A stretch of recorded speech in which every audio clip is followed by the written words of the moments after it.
काफी सारी खबरें निकल के आती रही कि किस तरह की सोयाबीन है, कैसी यील्ड है, कैसी फसल है, बारिश का क्या इम्पैक्ट है, लेकिन आपने वो सर्वे कराया है, क्या कुछ डिटेल्स निकल के आई? थोड़े से कंसर्न हैं, थोड़े से काफ़ी कंसर्न्स हैं। इनफैक्ट क्रॉप की हेल्थ को लेके हमारी टीमें भी होके आई हैं। तो महाराष्ट्र में काफ़ी बड़े एरिया में क्रॉप डैमेज दिख रहा है। राजस्थान में तो बहुत बड़ा वॉश आउट है। मध्य प्रदेश में भी कुछ एरिया में क्रॉप डैमेज है। येलो मोज़ेक वायरस की भी शिकायतें हैं। तो सब मिला के लगता है कि यील्ड जो है वो पिछले साल के मुकाबले थोड़ा कंसर्न्स हैं। और अभी तो 15 दिन और बाकी हैं। बारिश क्या करती है मालूम नहीं है। अभी भी मैं जैसे नांदेड़ में हूँ और यहाँ अभी भी बारिश हो रही है, चारों तरफ पानी भरा हुआ है। तो थोड़ी कंसर्न्स है और एरिया तो ऑलरेडी कम हो चुका है। तो हम देखते हैं कि डेफिनेटली पिछले साल के मुकाबले क्रॉप शायद कम ही रहेगी। अभी तो कहना मुश्किल कितनी रहेगी, लेकिन कम रहने की पूरी संभावना है, ऐसा अभी दिख रहा है। और कैरी ओवर स्टॉक भी बहुत ज़्यादा नहीं है। हालांकि हमने जो सोइंग नंबर है उसको 12 लाख टन से घटा के 13 से घटा के 1 लाख टन कम कर दिया है। और एक्सपोर्ट हमको 1 लाख टन बढ़ता हुआ दिख रहा है। लेकिन सब मिला के इक्वल आउट करके carry over stock 4 lakh ton के ऊपर रहेगा शायद इस साल का। और क्रॉप थोड़ी सी परेशानी में है, ऐसा लग रहा है अभी। यील्ड आपने कहा कमजोर है, पिछले साल के कंपैरिजन में कितना कमजोर है? और एक just to get a sense, world yield के हिसाब से हम कहाँ पर हैं? हम कहीं पे भी नहीं, हमको बता दे शर्म आती है। अभी आयोवा और इलिनॉय की यील्ड जो भी उन्होंने बताई थी, I was in a meeting with यूसेक in Bombay. 5 ton per hectare, 4 ton per hectare Iowa की yield 4 ton per hectare average है, 5 टन तक जाती है। हमारी यील्ड तो एक टन के आसपास घूमती रही है और इस साल तो वो भी खतरे में दिख रही है। सो यील्ड की बात तो ना करें तो ही अच्छा है। डर लगता है, मुझे लगता है मुझे तो गोल्ड वॉच करना चाहिए था और गोल्ड खरीदना चाहिए था। मिस्टर पाठक, जिस तरह के हालात यहाँ पर हैं और ये बात हम लगातार करते रहे कि सस्ते इंपोर्ट्स हैं, यूएस और इंडिया की बातचीत यहाँ पर फिर से शुरू हो चुकी है, कैसे देखते हैं आप सोया एज अ मार्केट भारत में आगे जाते हुए? देखिए, as a market soya is done thing. Soya यहाँ पे रहेगा। बहुत लोग बड़ी उम्मीदें रख रहे हैं फॉर वट एवर रीजन कि सोया यहाँ चला जाए, अमेरिका से मंगा लेंगे। वो होने वाला है नहीं। भारत का किसान सोयाबीन की वर्सटिलिटी और उसकी इम्पोर्टेंस को समझ चुका है। दूसरे, हमारी अपनी ज़रूरत है कि हम सोया उगाएं। हमारी 70-80 लाख टन की प्रोटीन की रिक्वायरमेंट है कि जो कि 6 से 8% पर ईयर बढ़ रही है। और सोया के अलावा प्रोटीन का और कोई सोर्स है नहीं। डीडीजीएस है, लेकिन वो 3-4-5% हो सकता है। तो सोया की जरूरत है, रहेगी। और अगर रहेगी तो सोया का उत्पादन भी होगा, किसान सोया उगाएगा भी सही। तो सोया को और इंडस्ट्री भी रहेगी। जरूरत जो है वो सबसे बड़ी, जो हमेशा मैं कहता रहा हूँ, यील्ड बढ़ाने की है। और उस पर अगर जोर शोर से काम किया जाए, अभी शिवराज चौहान हमारे मंत्री जी ने भी कहा है कि मिशन बनाने से काम नहीं चलेगा, काम करने से काम चलेगा। मुझे लगता है उस तरफ थोड़ा बढ़ रही है। इंडस्ट्री को भी थोड़ा समझ में आ रहा है कि हमको भी शायद साथ लगना पड़ेगा यील्ड बढ़ाने के लिए। किसान को भी थोड़ा समझना पड़ेगा। बाकी हमारी समस्याएं हैं।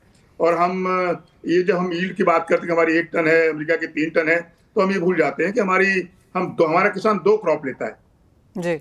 वहां पे किसान एक ही क्रॉप लेता है साल में। तो वो उनकी उनकी जो फसल है वो 150 से 180 दिन की होती है, हमारी 90 से 100 दिन की होती है।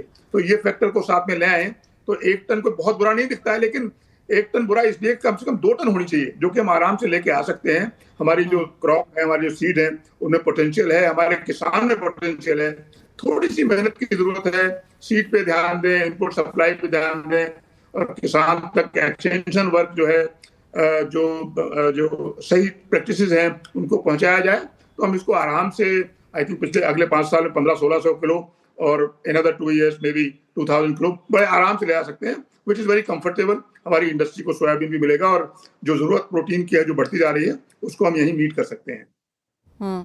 मिस्टर पाठक, एक क्विक लास्ट सवाल। जैसे आपने कहा सोया को प्रोटीन की तरह यहाँ पर पुश करने की जरूरत है, काफी कुछ करने की जरूरत है, राइट फ्रॉम सीड्स टू किसानों के हैंड होल्डिंग। लेकिन एज अ प्रोटीन अगर ये काम किया जाए तो आई एम अज्यूमिंग काफी सारी चिंताएं, जो प्रॉब्लम्स हैं, हल हो जाएंगी।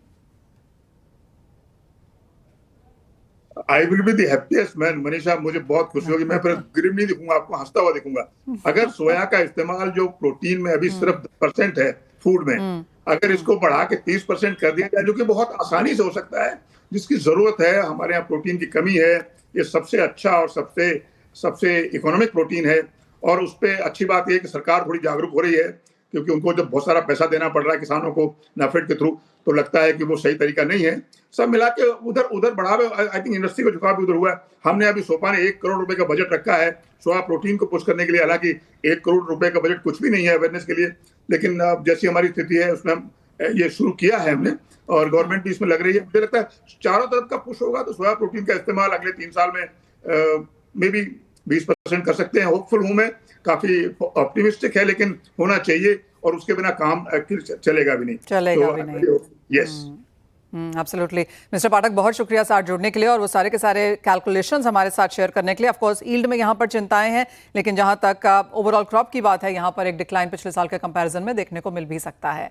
वेल, आपको बता दें कि रिलायंस इंडस्ट्रीज के चेयरमैन मुकेश अंबानी ने पीएम मोदी को उनके 75वें जन्मदिन की बधाई दी है। उन्होंने कहा है कि मैं पूरे देश के कारोबारी समुदाय के साथ रिलायंस परिवार और अंबानी परिवार की तरफ से प्रधानमंत्री मोदी जी को हार्दिक बधाई देता हूं।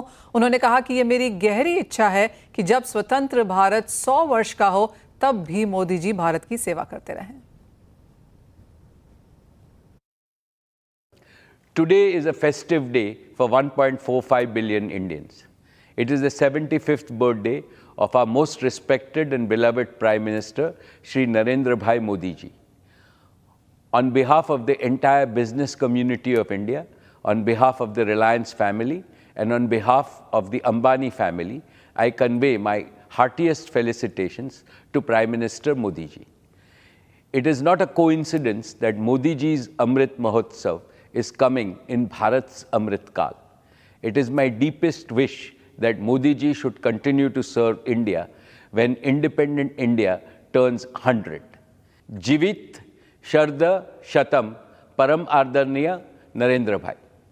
God Almighty Himself has sent Modi ji as an Avatar Purush to lead our motherland to become the greatest nation on earth.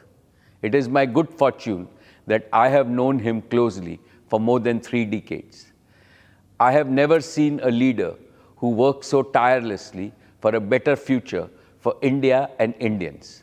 He first transformed Gujarat into an economic powerhouse.